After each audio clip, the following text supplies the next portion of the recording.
Hello. Hello, hello. Oh my God, third time's a charm. You can hear me? It worked. I apologize before. There were technical difficulties. No, and you know what's so crazy? This is like the third time. So the first time, I felt like I was getting stood up. I was waiting for like an hour when you were sick. And then Right. and then the second time it was, on my end, and then here we are. But guess what? Yes, we Today did. is Wednesday 13. So you know what? It was meant Yeah. to be. Yeah, it's still the 12th here for me. So you get to tell me about the future. Yeah, for sure. Yeah. I love your background. I'm digging the whole vibe. Thank you. This is a little bit of my toy collection. This is my office, if you want to call it an office. It's just a bunch of Yeah, places. Yeah, it's my place. I obsessed. do business, and as you can see, what my business is. Yeah, I'm obsessed. I know. I've seen this background before. It's you've got a lot of really awesome collections. Thank you. But anyway, let's get into it. Thank you so much for joining me today. You're welcome. So for the people who don't know you, Wednesday 13, I want you to introduce yourself from your point of view. From my point of view, I am the infamous Wednesday 13, most notably from my band, the Murderdolls. And I've been doing this for quite some time, and I specialize in shock rock, if that's still a thing. And that's what I do. And Shock rock. I love it. yeah. And where did that name come from? It was basically a combination of Wednesday Adams and the Monsters address. Their address was 1313 Mockingbird Lane. Oh, Uh, at the time when when I came up with that name was like around 1994, 95, something like that. The only Wednesday Adams we had was the original and the fresh Christina Ricci in the role, and which I loved as well. And I just wanted a name that was different. There was no other, people besides that character named Wednesday, and it just sounded yeah. like me being a huge fan of Alice Cooper, and with the name keeping it guessing, is he what is Alice Cooper? You're expecting this woman, and then you see this guy, and it's just so yeah, it had all the ingredients I needed. It sounded futuristic, it sounded cool, it had a number in it. It was like Nikki Sixx, a Motley Crue, and Alice Cooper. Yeah. So it had all the combinations I needed to make a rock star name, and that was my handle I went with, and here I am. And here you are today. And I like how you said the genre was shock rock because you also said in your words, Murderdolls would be kind of like if the Misfits or Motley Crue were to have a baby, and then that would be Murderdolls. You know, it's that genre in itself. I also saw it was kind of like a horror rock. It's really, I feel like you've definitely created a genre of its own, and you've definitely formed a whole new lane. Because when Murder Dolls was coming out in the early 2000s, you said it was kind of like at the end of the new metal era, but also in the beginning of the emo screamo era. So how did you anticipate the success of the Murder Dolls? I didn't know what to expect. I had nothing to lose, really. Well, I take that back. I guess I had everything to lose. But I didn't really have any expectations because I didn't have anything prior to that to really go, well, it was kind of like, well, it can't get any worse kind of sort of deal. I mean, I was in North Carolina doing what I was doing. It just wasn't accepted as I knew there was an audience for it, but it didn't feel like there was one in that place. So when Joey took interest in my music and was like, "Hey, I want to form this band and based around your songs," I'm like, let's do it. And I knew with his name attached to it, with the Slipknot success that they had, it was going to get attention, but I didn't know how much or if it would be good or bad. And it Yeah. luckily it worked out. I mean, Slipknot was such a huge band, them coming unmasked for these projects, Stonesour and Murderdolls, Yeah. Yeah, caught for a sure. it brought a huge amount of media. I mean, even people that there were other magazines that were just gossip magazines that just wanted to know what these. It was like when Kiss unmasked. It was a cool Yeah, thing, exactly. and I was, I got to see that, and it definitely put these eyes on us that maybe wouldn't have paid attention otherwise. So it was a crazy circus for me. I mean, I went from working my day job to touring around the world, playing in front of sold out audiences. Yeah. It was a it was a roller coaster ride, and I really haven't stopped since it started. Once I got that going, I was never going to go back to what I was doing before. So that's why you have Wednesday 13, and here I am about to begin my 10th album. So it's been a Yeah. long journey. But it's been a blast, and I've enjoyed every step of it, even the bad stuff. No, for sure. And let's go back into when you were talking about Joey and like starting the band. So obviously at that time when the Murderdolls was starting, he was in Slipknot, and then I'm sure you were doing your own stuff as well. And then you said that you guys were coming together and rehearsing Murderdolls every time that they'd be on a breaks on their tours. Was that when you kind of decided you want to do my own music because you didn't want to be waiting around? Basically, um, Joey was doing a project outside of Slipknot, and my first, the first incarnation of when I joined with the band, I was playing bass, and a couple songs were brought in from my band. And then over the next couple months, while Slipknot went on tour, Joey decided he wanted more songs. So it ended up becoming 90% of the record was my music. And then I switched over to being the vocalist, and the band's name changed. And it wasn't even, I mean, it was 8, 9 months of this. And once Joey got that break from Slipknot, we only had a certain amount of time, or Yeah. he only had a certain amount of time to do stuff. So it was go, go, go. There wasn't any time to think, to be honest with you.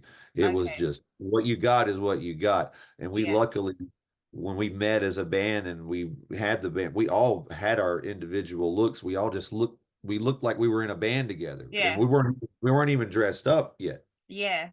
Was just it worked, and luckily the stars aligned, and we were able to do it because on both albums it was quick. We had 1 year to do all of that on the first one, and 1 year to do all of that one on the second one. That was it. No other time, not any minute more on those records.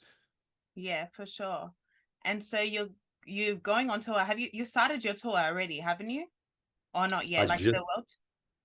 I just finished the my US tour. I finished Yeah. my final year. I just finished 38 dates in the USA, Yeah. which is the tour I'm bringing to Australia. Australia in February. Yeah. So we're so excited for that. That tour is basically Wednesday 13 performing Murder Dolls tracks in honor and celebration of the late Joey. Have you found like new appreciation of the music playing it? There's a whole new audience. There's a Yeah. brand new I'm blown away by it. So I can't wait to see it in different parts of the world. Just on the US, we played 38 shows, and every night it was parents with their kids now, and their kids are 18, 20 years old. It's like 25 years old to 45-year-old is our age range now. It's crazy. And the kids are up front, and they're screaming the way the fans were screaming for Murder Dolls 21 years ago. I wasn't expecting that. I Yeah, didn't know for if it was sure. going to be an older audience, but our fans are lifers, and they told Yeah. their kids about it, and it's just translated. And it's such a cool thing to know that the music can survive those all those years. It's still brand new to people, and Yeah. it's still good. No, that's It's stood the awesome. test of time. It's like a Twinkie on the shelf. It's still going to be good. That's like I remember I saw Paramore last week in Brisbane, and it was kind of like the same thing because there was parents with their children, and their Mhm. children were, bigger fans of the newer stuff. Like Paramore's been around for 20 years, and the parents were fans of the original album, but still like overall their music Right. is you know, it's kind of like the same kind of thing. And I appreciate what you said, because I've kind of experienced it firsthand, where I've seen parents with the children, and it's like a whole new kind of set of you know, eyes diving into the music. Yeah, it's a great thing. Like I said, I say it on stage every night. I'll go, thank you everyone for 21 years, and Yeah, for the newer fans, you're probably going to give me another 21. So, exactly. No, that's um, awesome. I love yeah, that for you. I guess you don't really think about that stuff when you start making music. You just Yeah, want to make it, and then time catches up with you, and you go, "Wow, it's been 20 years. exactly. What did it was it worth it?" And then when you see this younger generation that gets it too, it's like, yes, it was worth Definitely it. worth it. Yes. Definitely. Also, Joey had texted you, I think like a month before he passed, saying, "You need to write this record. I have this knife." Yep. Did you end up writing that record? What happened? No, it was a little funny quote he and I used to do. Oh, The movie Texas Chainsaw Massacre, yeah, there's a character who says this. He says, he pulls a knife out on this family of people, and we always giggled about it because the character is just ridiculous. And I hadn't spoke to Joey in a while, and about a month before he passed, he texted me, and he was watching the movie, and he sent me a video of him watching it, and it was just on that part, and he wrote, "I have this knife," and yeah. I wrote back the reply to that. We just were basically just replaying the Okay. movie, and then he wrote, "We should write that song," and I went, "Yes, next record," and Yeah. that was just a Okay. it wasn't like talked about. It was just kind Yeah, of like, oh yeah. yeah, we said that stuff all the time. We had so many song titles that were next record, this song Yeah. title, you know. But that was one that we've always talked about, and Hmm. it's just funny. And I've actually the character that the hitchhiker from Texas Chainsaw Massacre one Yeah. is actually a big fan of Murderdolls. His name's Edwin Neal, and he's from Dallas, Texas. And Yeah. he was going to come to our show, but he was at a convention, unfortunately. But he's a big fan of the band. I told him about the. I was like, you have no idea. Like that was mine and Joey's. Like that's our one little thing we could say that most people wouldn't know what we're talking about, Yeah. but it's it sounds morbid. I have this, and I feel like, what are you talking about? You know it's from the movie, you're less Yeah. scared about that. But it was just our little funny thing, and we had several movies like that, and several little quotes and stuff. That's But cute. yeah, that would be fun to write that. And who knows? On my next record, I may end up trying to write a song based around that. I'd Yeah. like to get that. I'd actually like to get the character, the hitchhiker, on it. That would be even Oh my cooler. God, that'd be dope. And imagine the music video. There you go. Yeah, that'd be so sick. All right. So what can fans expect from the tour? I'm so excited to see you guys live. It'll be my first time seeing you live. It's been fun. I mean, like I said, we just finished a super long tour, and I think everyone is going to walk away smiling. Like Yeah. I was telling someone earlier today, I have this demeanor that I keep on stage. I have my stage presence. It was hard this time to keep that demeanor, seeing everyone's face, and they were Hmm. so happy to hear the songs, and the Yeah. songs were just for people, they never thought they were going to hear them again. And that's why it was Yeah. so important for us to make sure the music sounded 100%. I didn't want Yeah. it to be, if there was any song that we tried, and we tried several, and I went, that doesn't sound good, next one. Because we Yeah. had so many songs to choose from. Exactly. Yeah. And we ended on the 20 that we did for this tour. And that's what we're going to get for Australia as well, as 20 tracks Yeah. from mixed between both albums. Hmm. And it's a fun experience. I mean, Murder Dolls and that music was always more, it was half and half, half the band, half the audience. They gave Yeah. us that energy to do what we did. So I'm hoping that's what it's going to be this time. We're bringing the show, but the audience is a huge part of it. All the Okay. words of these songs, all the words of these songs are like gang vocals, and have fun with the lyrics. Sing the words with us. That's the most fun about these. And then when you realize what you're singing back, you're like, whoa! I just screamed that with 1,000 people in this place. So. That's so Uh, funny. Yeah, it's a cool feeling, and everyone's going to be pleased with it. I didn't have one complaint. The only complaint was, could we play longer? Yeah, Could we, for could we sure. play? And our set was 20 songs, which is an hour 45 minutes between the songs and me talking. And Yeah. I tell stories about different parts of us opening for Iron Maiden and having garbage thrown at us to just all kinds of cool stuff. And by the time I get to Australia, I'll probably have a whole new batch of stories Yeah, for sure. that people don't know about because they'll watch the YouTube videos and already know my story, so I got to change it. Uh, but it's going to be a lot of fun, and I can't wait. We got a short time off now, get through the holidays, and then it's back at it. Yeah, for sure. I'll remember to play my part when I get to the show. Yeah. All right, cool. And you're working on some new music as well. What can fans expect from that your new album that's coming out? Well, we have to start writing and putting it together first. It won't be out till 2025, I'm sure sometime. I don't know, Okay. early, middle. But we're gonna write and record it this upcoming year. Yeah. And if it's the way my brain is right now, if I get locked into a certain zone of music or a certain vibe, that's what I produce. And Yeah. being that we've been playing all this Murderdolls music, it's ignited that style again in me. So I think it's going to be a huge influence Oh, on wow. what this new Wednesday 13 album could sound like. Oh, wow. That's But awesome. yeah, I'm in more of a fun rock and roll uh spirit this time around, and the past couple years my records have reflected the way my what I've been listening to. I've been listening to heavier music, and that reflected, and now I'm Yeah. listening to the stuff that started this whole thing again. So it's ignited that old.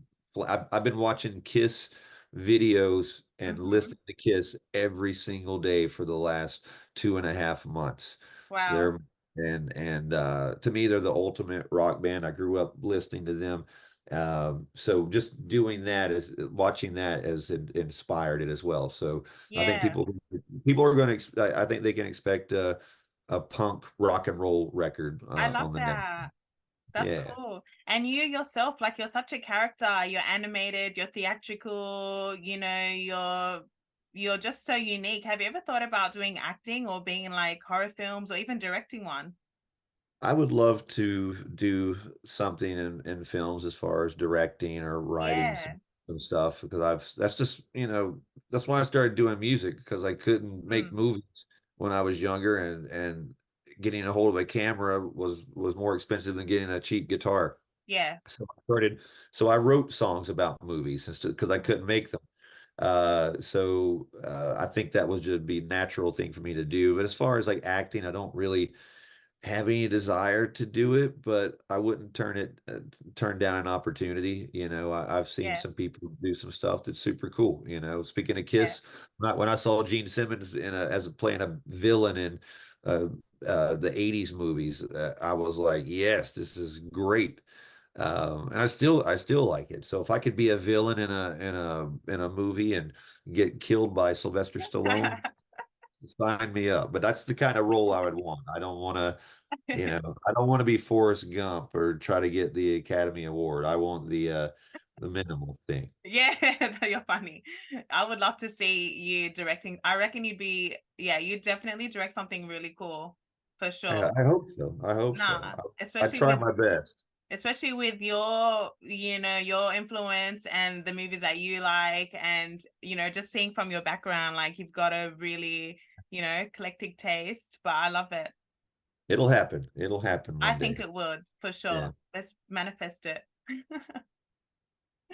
All right, cool. Anything else you want to add to your fans or say? Just get ready. We're bringing a great show in tribute to the music of Murder Dolls, and we can't wait. It's Australia is one of it may be my favorite place to tour. And it's so exciting because our audiences there are so energetic. They're so over Mhm. the top. Our shows in the US were great, but the audience reaction and just energy level in Australia is next level. And I think that's why Really? it's top of the list, especially for my fans. That's cool. So it's going to be fun. We're bringing it. So bring it too. I am, trust me, I remembered. Do you have any spare time in Australia? Are you doing any activities? I think we have 1 day off, and that's not really a day off because the travel I see. schedule there is and fighting the jet lag. I mean, we have to fly to every city, so it's like, it's not very, I guess you could call it rock star hours, but you get no sleep because you have to be up at 8, 9 o'clock for flights, and you're Yeah. done with the show and back at your hotel at 3 in the morning. So you've got this little window. So it really, you just kind of, what I say, we just coast on fumes there. We're just get through the energy of the audience there. That's how we made it through Australia every time. The crowd is so great. They've somehow revived us from no sleep. Uh, and the audience gets us through it. It's such a cool thing. So even if we're not even not even awake, the audience will wake us up. It's such a cool thing there in Australia. That's awesome. I love to hear it. All right. Well, thank you so much, Wednesday Thank 13, you. for chatting with me. Thank you so much for being on Gin and Juice TV. I'm so excited to see you. All right. Well, thank you. Have an amazing day. And All yeah, right. I'll see you soon. Sam, you happy Wednesday Bye. 13th. Happy All Wednesday right. 13. All right. Bye-bye. Bye. Bye bye.